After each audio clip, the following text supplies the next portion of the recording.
Welcome to the Better Than Bitter Divorce Podcast, where we flip the script on divorce and show you how to have a more amicable divorce resolution. I'm your host, Tanya Licklider, a divorce coach, a certified life coach, and the mastermind behind the Better Than Bitter 5-step game plan course, where I help individuals build a pathway towards a more amicable divorce resolution. Each week, I'll bring you uplifting stories from people who've successfully experienced amicable separations, proving that divorce doesn't have to be a battleground. Whether you're overwhelmed with grief, struggling with custody and co-parenting, or just dealing with a high conflict individual, this podcast is here to guide you towards reclaiming your life and being what I know is possible, better than bitter. Welcome to the second episode of the Better Than Bitter Divorce Podcast. I am so excited today to welcome Mandy Barr.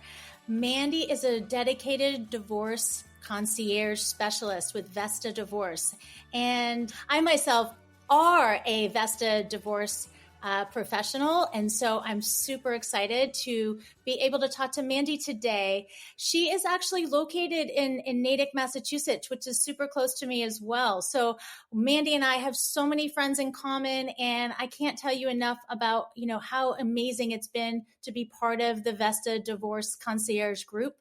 She has been with them for about 5 years.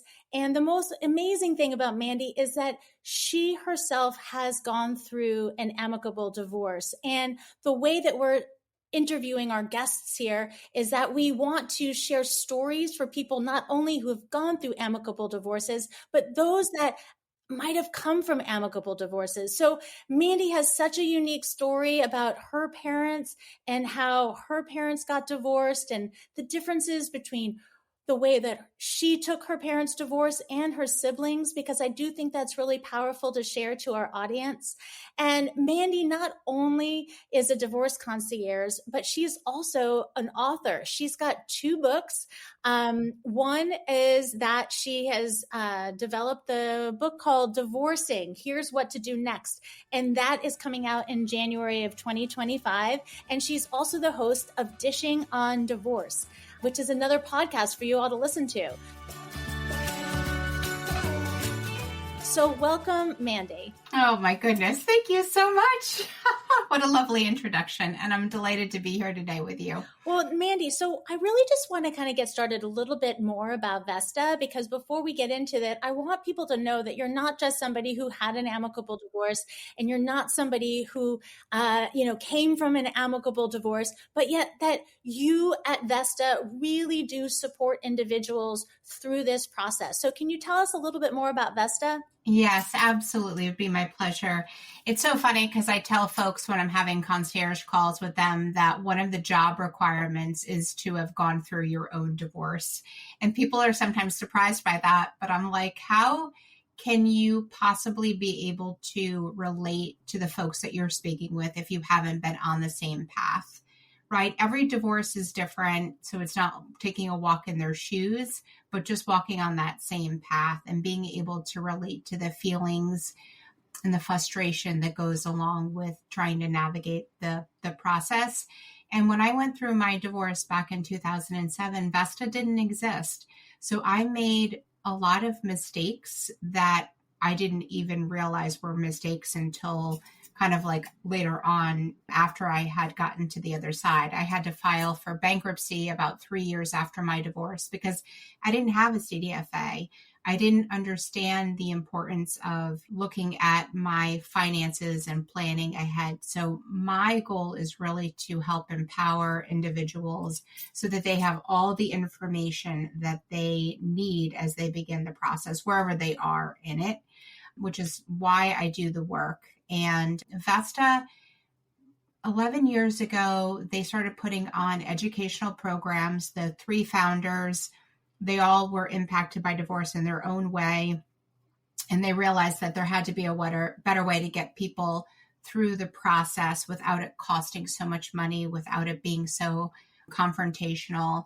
And they started putting on these educational programs. And it really, what started off as like this concept, quickly grew, and we're across the country and, hoping to impact lives even beyond where we are right now today. So I want to just focus on something that you said, because I think that some of our listeners might not even know what a CDFA is. Right. So you talked about, the divorce professionals that are in the divorce network Vesta provides.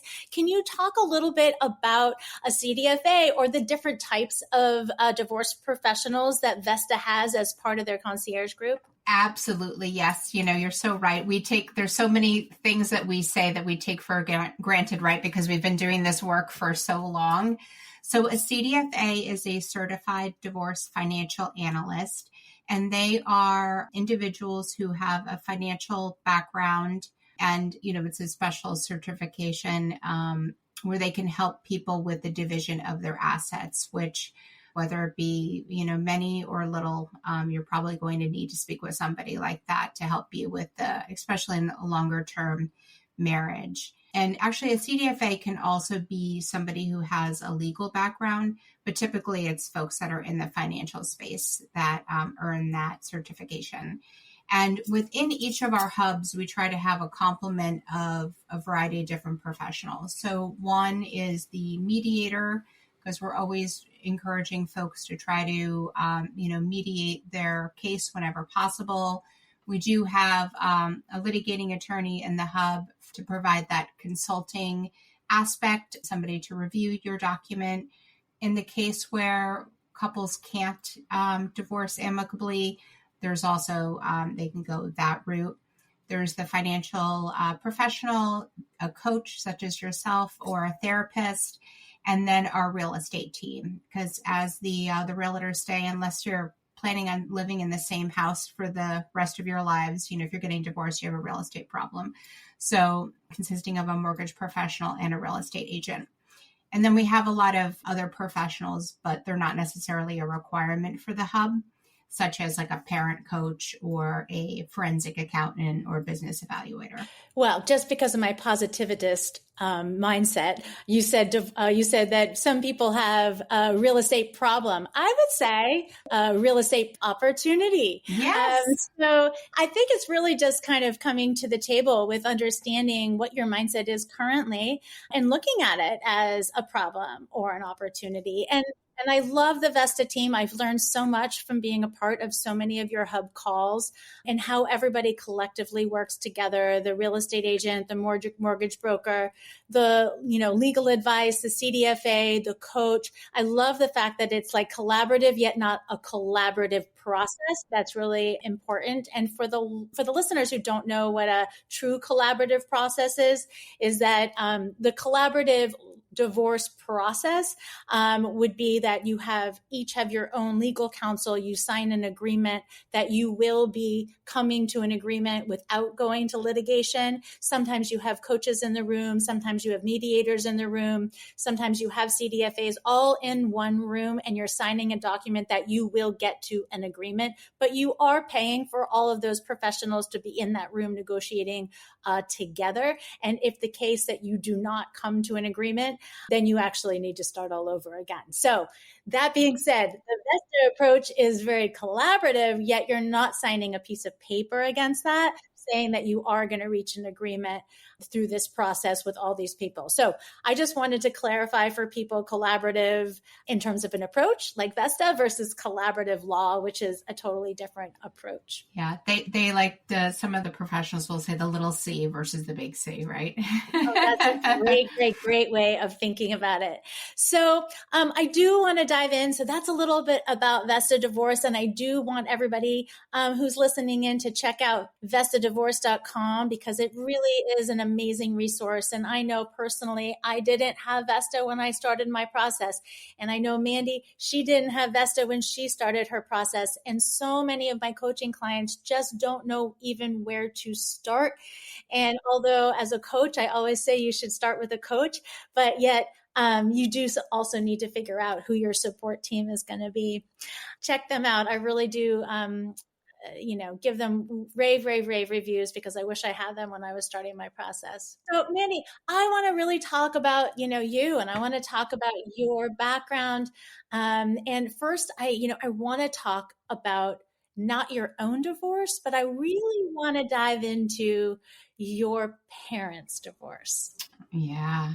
I have to tell you, as I was, preparing for our conversation today, I really kind of like got thrown back into what life was like back in the late 80s, which is kind of amusing to think about. And then as I was processing it, I realized that my parents were doing nesting before nesting was even a thing. Right. And it was really because there was, I don't know if you were, I know that you're much younger than me. I don't know No, if you I'm are not. It was such an economic downturn in the late 80s, and we could not sell our family home. And that was going to be how my parents, each kind of like went off, the traditional route of, each got their own place. But the house sat on the market, and my parents, went through with the divorce, and we were all still living there. And I remember, my friends from high school, like, how weird is that? But for some reason, somehow they made it feel normal.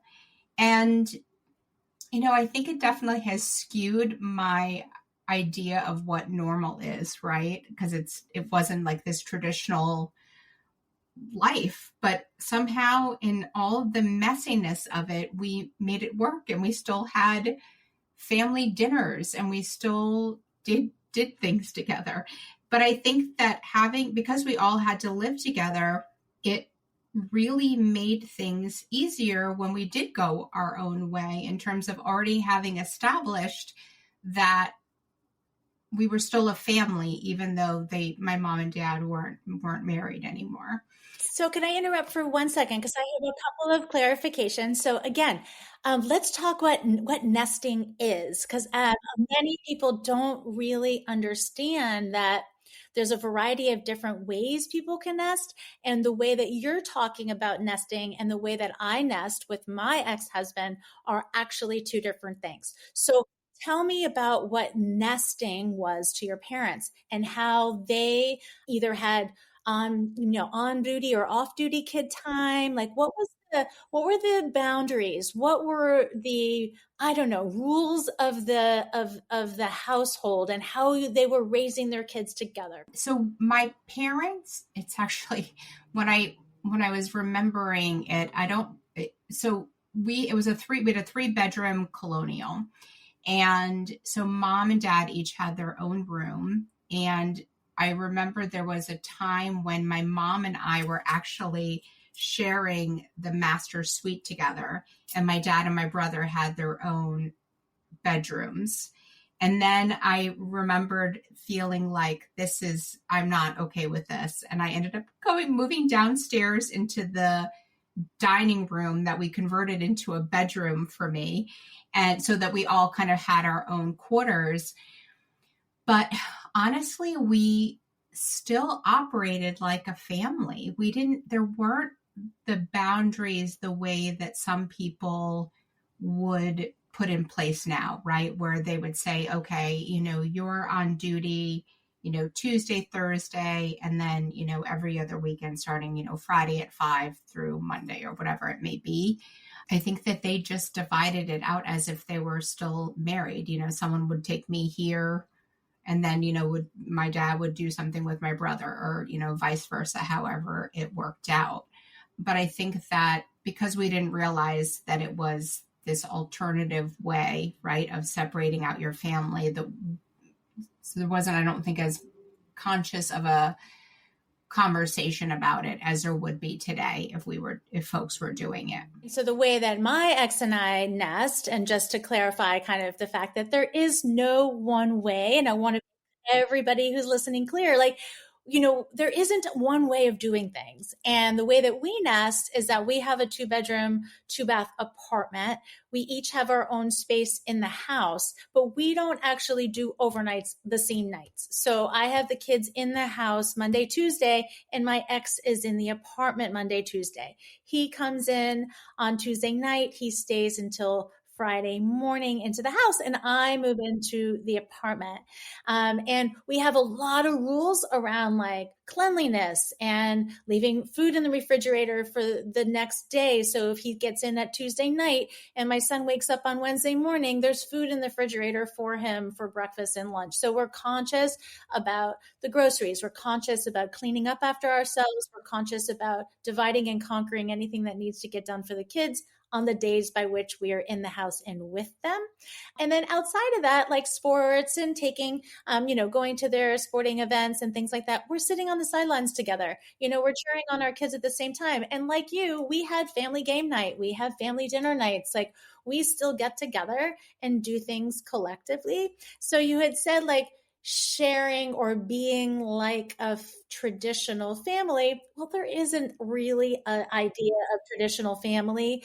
Even when people are married, they're running around with their head chopped off. Somebody actually is traveling for work 3 days a week and is in a different city, and one person's taking care of the kids and making sure they're at their activities. Like, there's no one way to be a family. So the fact is that, like, I love the idea that you guys you didn't have structure, and that worked for you at the time. And I deal and coach with clients that they don't have as much structure either, and that works for them. Maybe they've got 2 very busy jobs and they can't be predictable in their time, so they create a flexible lifestyle for themselves that works for them. I love the fact that you're talking about nesting, because Mandy, it's so it's close to my heart, because I do think it's working for us, and we have older children, but people who've got younger children, you can do this as a transitional time. Yeah. I'll never forget when we were talking a couple of weeks ago, and you had said that you always feel like you're living out of a suitcase and that you're always in transition. And it broke my heart, because that's how my son must have felt for however many years of his life, that he was going back and forth to, mom's house and dad's house. And I think I shared with you that the first time that he felt completely settled was when he went to college. And for the first time, he had all of his stuff in one spot. I mean, it makes me sad, but yeah, I'm going to come to tears too, because like I remember we were saying that, and you had that like moment where you're like, oh gosh, like that's what my kid has been going through. And like I said, I have a lot of empathy for it, because my suitcase stays packed and it just goes in and out of my car. And I, anybody who, can find a way to create a place and a way for your children to not have to be the travelers, at least not for, and I know so many people do such a good job with the 2 residences.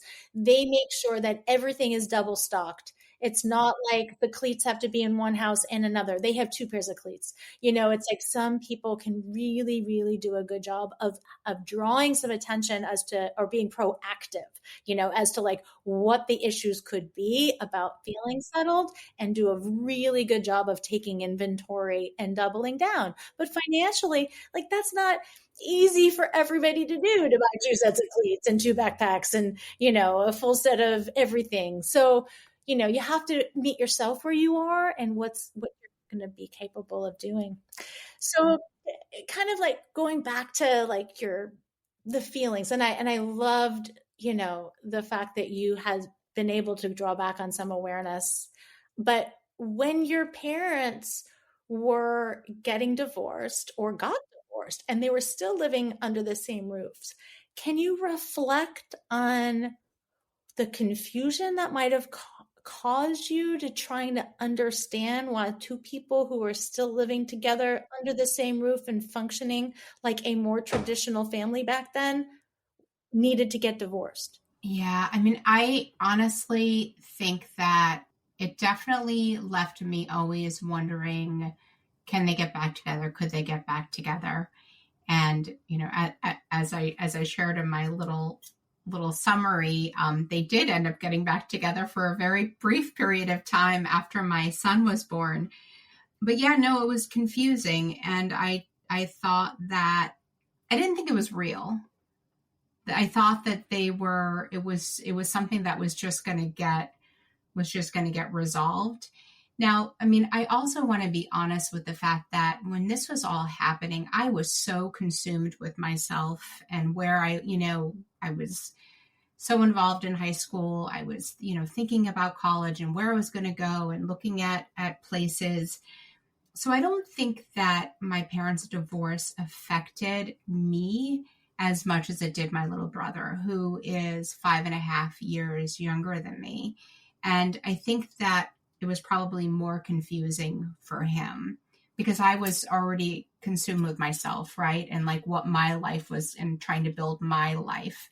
Whereas he was still a little guy. And I think he probably felt more, what did I do? Because little kids think that the divorce is their fault. Like, what could I have done differently to make mom and dad stay together? Whereas I don't know if I had those feelings or not, or at least I don't remember feeling that way. How old was he when your parents? So he was probably 9 or 10. And so did they stay nesting until he graduated?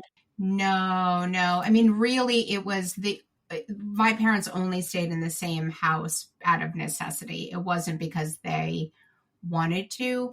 And as soon as things turned, I was in college by this point. They sold the home and they went their own ways. And I think my brother ended up primarily living with my mom. And I really feel so detached from that period of my life because I was a freshman in college. I was at BU. I was living my best life. So he had the experience of, you said primarily he lived with mom. So he probably didn't live out of a suitcase going back and forth and back and forth. Maybe he did every other weekend with dad or something. And how does he reflect? Have you ever sat down with him and asked him how he reflects back on that time? No, we're not as close as I had hoped that we would become in our older years, for a variety of different reasons. He's got his own set of demons. Yeah. I mean, and, we can only, I never, when people believe and have thoughts or beliefs that, divorce is what causes, people's direction in life. I think that we can only do the best that we can do for our kids. And the most important thing is that we love them and that both parents share and show that love outwardly to our children. And I want to make sure that, we all don't believe that just because we're getting divorced, our kids are doomed, because that's just a belief system. It's not a fact. And the only thing that really matters is how much love you share back to them. And like you said, making sure they know it's not their fault, right? I mean, making sure that the kids know that their parents are their parents and children that they're raising, it's not their fault that they decided that they weren't going to continue to stay married. One of the parent coaches within our network said something really powerful that has stuck with me is that, as two people, right, that are uncoupled and go on to live their lives, they take their foot off the gas in terms of, checking in with the kids and how things are going. But the reality of the divorce really happens for the child once the divorce is final, in a case where mom and dad have two different residences and they may be going back and forth. And that really stuck with me, is that, we have to continue to check in on our kids, like after the divorce is final, and make sure that they're adjusting to their new normal. I mean, even if it is nesting that a couple is doing, it's still a change. It's still something from, what they were used to. I know that one of the things that I notice with my son is that if my ex and I have a conversation, but we disagree on something, not yelling, just we're having a disagreement. Like and he's like, well, you and dad still disagree. You still like, like, yeah, but even if we were married, buddy, we would still be disagreeing. Like, it's not like because we're divorced, we are having more disagreements. Like, at least that's not in my situation. That's not the case. We're just agreeing to disagree on something that we both have different opinions on. But in his mind, he still sees disagreement, and I want to do that check in with him, just like you're talking about. Say, to check in and say, hey, just because dad and I are having disagreement about this doesn't mean that we wouldn't have had the same disagreement if we were married. It's not the divorced disagreement that's being confronted. And so I think it's really important for all of our kids to recognize the differences between just a regular conversational disagreement and something that might be a divorce disagreement, which, whether it's, who's paying for what, and I hope that everybody keeps all of those divorce related disagreements behind closed doors. Right. Yes. Yes. Our kids don't need to hear it. They don't need to hear it. And one of the things I feel very proud of is that we were able to keep it behind closed doors and have conversations that were difficult, but using language in a communication style that was never accusatory and from a place of kindness and understanding and curiosity. I'll you did this and this is how it made me feel. Did you mean to do that? And was that the emotion that you were trying to get out of me? And in some ways I feel that our communication, today, I don't think we would have ever gotten divorced. I know. I have the same thing. I pinch myself sometimes to think about the fact I was like, gosh, like we have become such better, kinder, generous, right, thoughtful individuals post-divorce. Like we really work very, very hard to communicate on a different level. And but then again, I think to myself, well, how beautiful is that? Like I still get to have this person in my life who I'm not married to anymore, but like we're better parents now because we're communicating on a different level. So it's so great. So let's talk about your divorce. So we talked about your parents' divorce, how it was amicable. They even like tried to get back together, so amicable that and then they realized why they probably were getting divorced. Exactly. But tell me about your marriage and how that marriage, ended. And it sounds like your son was pretty young. He was very young. Yeah. He was it was shortly after his second birthday that I moved out of the residential, like the home that we were in. And the divorce itself took another year or so. So it seems like, your son was pretty young and he probably doesn't even remember mom and dad being together. He doesn't, which blows my mind. Right. And not that I want to scar the kid, but I'm like, look, see, we were married. So I want him to think that he was like an afterthought. He's like, I know, Mom, I know you're married. But what's amazing is that his dad and current wife have been together that's all that Michael remembers. And he has such a beautiful relationship with his bonus mom that it makes me so happy. I mean, how could I begrudge the kid all the adults that love on him? I know. I say that to anybody, so my dad got remarried and his wife, she is my stepmom. I probably should call her my bonus mom. And I've heard that multiple times, but my mom and her got along great. And when I would get in fights with my mom as a teenager, she would call in and we'd conference call and she'd facilitate. That's my stepmom. And then she bought a house and would flew my mom out to help her design. My mother was an architect. My mother helped design her house.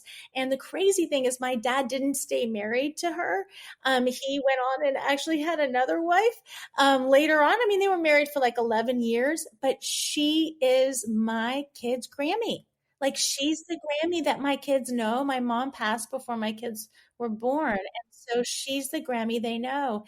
And it was after my dad divorced her when my kids were born. So I always say just what you said. The more people that can love these children and support them, the better. So tell me about a little bit about the dynamic between you and his wife, because I am interested in that. Yeah, I mean, I have to give her so much credit. She never got involved in any of the planning or the scheduling or figuring out holidays or vacations. She says, I just let you and Ed take care of it.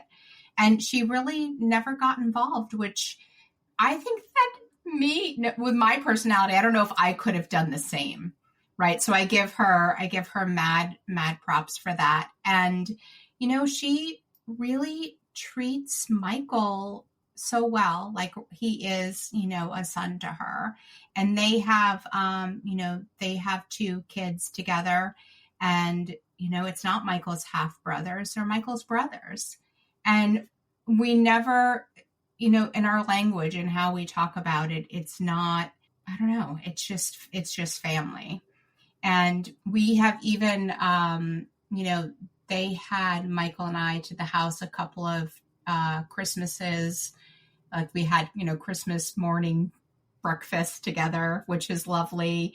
We would go to the games together. Sometimes we drive together. We always sit next to one another. And it's been kind of weird with Michael at college. I miss it. The like, camaraderie. Hey, you for a glass of wine? We can put up this picture. I know. And just, at graduation, all being together. And I mean, to me, that if your relationship as a couple isn't going to work out, then, let's just try to make the best of a difficult process and situation. I don't know if I'd ever want to go away with her for the weekend, right? But I like her enough. And I love the fact that she loves my son. I know. And I love that. And now you're remarried as well, correct? I am. And I'll tell you, 2.0 is so much better because it's like we bring all the knowledge, right, from the yes. Yeah. 1.0 into it. And I also feel that I was just so young and so immature when I got married. I didn't know who I was, what I wanted to be. I had no idea what marriage was. I mean, even though my parents have an amicable, or I should start saying past tense, right, with my mom passing, had an amicable relationship. But I didn't know how to do the married thing. And obviously from the work I do with Vesta and having now seen healthy marriages around me, I know how to be a better partner. And I think that Dave would say the same. And with Dave came 2 bonus kids. Oh, you've got bonus kids. That's on each side. Yes. And they are wonderful. And, I know what my role is in their life, and that's to be a trusted adult and to be an advocate for their mom. Oh, I love to hear that. That is so important. And we talk about everybody having to be on the same page and to not throw the other parent under the bus and to only act as a supporting partner. Because, you're always going to, when I told our kids we're getting divorced and I just said to them, I know that we're not going to be this same family dynamic, but we are going to be a re-envisioned family. And I think that is so important for people who are going through the process to understand that you're always going to be family. And yes, if you go on and you meet somebody and that is just an extended family that you should embrace on both sides. So I know we're running out a little bit of time here, but I have just a couple of more questions. So I wrote a blog that was something that I thought about as I've got kids who are, one's almost out of the house, one is out of the house in college. And I just noticed that, in this time frame, lots of people are kind of going through this life transition. A lot of divorce happens when kids are moving out of the house and you're moving into the next chapter of your life. So I wrote this blog about the 20-year marriage contract. And I know that you got divorced, after a couple of years, or a few years, but yet a lot of people get divorced within that 15, 20, 25 year. What do you think about a 15 to 20-year marriage contract with the option to renew? It's so funny because I saw that in your email. So as Dave and I were going to bed last night, he's like just about to go into the snoring zone of it. I was like, what do you think about the 15, 20? He's like, what are you talking about? So we talked a little bit about it last night. And, I have to tell you, what the first thing that came to my mind was it would make me try harder. It would make me do all the little things that maybe I may not want to do today because I'm tired or because I've got too much work to do.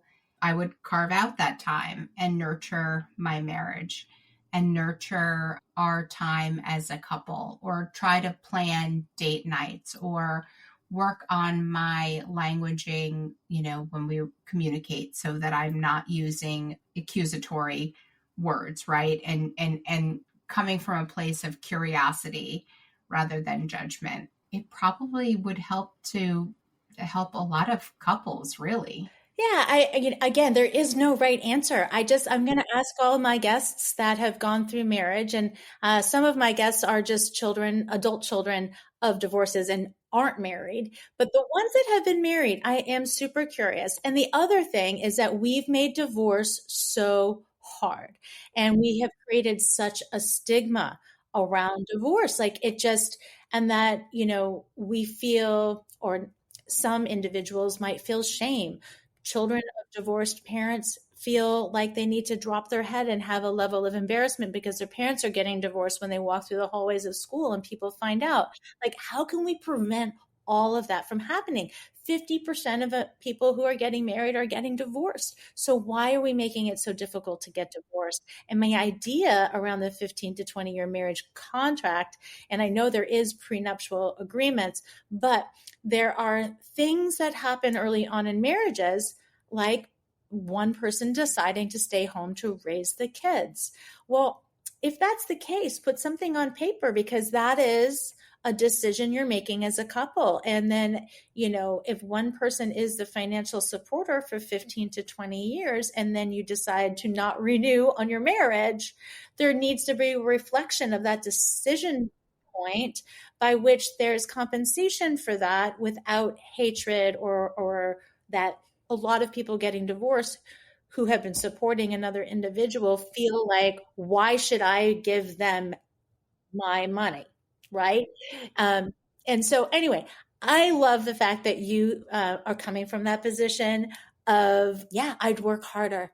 And just that alone, we should all be opening our eyes to it. And there's so many other, layers that could potentially take place. But Mandy, I am so, so happy that you have decided to become a guest on this today. Mandy is just one of my favorite people. She has really made not just my divorce process more meaningful in terms of encouraging me to continue down this path of getting more people to be better than bitter. And my involvement in Vesta has just been incredible. And I do want to, again, drive everybody to vestadivorce.com to figure out how divorce concierge services can help you. And I do want everybody to know that this is a free service. Vesta Divorce Concierge is not a paid concierge service. They do this for free. They vet these professionals for you, and they connect you with people that are going to work for you. So please take advantage of that. So thank you again, Mandy. Thank you so much. It was such a pleasure. And I'm so grateful that you're part of our organization. And I know that we are going to continue to change the landscape together. I hope so. Let's cheers to that one. So So thank you for coming together today for our second episode of the Better Than Bitter podcast. Mandy was such a great guest, and I can't say enough about Vesta divorce. And if you are somebody that are just starting your process, or maybe you've started your process and are just not feeling confident with the support system you've created for yourself, please visit vestadivorce.com and you will be supported in your efforts. They have such an incredible network of divorce professionals nationwide that can help you in this process. So some of the key takeaways today are the fact that, one, nesting. We talked all about nesting, and that Mandy's nesting experience and my nesting experience are two totally different nesting experiences. And if you have an interest in learning more about nesting, we do a lot with our clients at Better Than Bitter. So please visit us at betterthanbitter.coach to learn more about how you can explore nesting for your own family. The second key point here is how to have a child-centered divorce, meaning that learning how to communicate with your soon-to-be ex to really benefit your children, making sure that you are working towards the common thread of making them feel loved. And so no matter what your living arrangements are, your custody arrangements, love is necessary during this time and after you've already gotten divorced, and making sure you continue to check in with your children. And the third thing that I love that Mandy brought up is that, if your ex ends up getting remarried, or if you end up getting remarried, you might have bonus children. And all you can hope for is that as a bonus parent, or if you have a child that gets a bonus parent, that the more people that love them, the better. Thanks for tuning in to Better Than Bitter, Navigating an Amicable Divorce. Whether you are at the beginning of your divorce journey, midway through, or even done, we want the stories from our guests to give you hope that an amicable resolution is possible. If you'd like to dive deeper into today's episode, check out our show notes for a full transcript, reflections, and links to learn more about Better Than Bitter's coaching, courses, and how to connect with our fabulous guests. If you're ready for more support, you can head over to betterthanbitter.coach. There you'll find details and additional information on our 5-step game plan multimedia course, our one-to-one Zoom coaching, group coaching, monthly memberships, events and retreats, and a whole lot more. Plus, we've got a ton of free resources, like our monthly newsletter, our private Facebook group, Instagram channel, and a library of articles and free webinars to help you along the way. When you go to our website, you'll be able to schedule a free 45-minute breakthrough call. Remember, we're here to help you reach an amicable resolution. Find your courage and believe in your brighter future, because you know what? It is possible. At Better Than Bitter, we measure success by what we give and not by what we get. So let's change the divorce dialogue together. It's time to be better than bitter.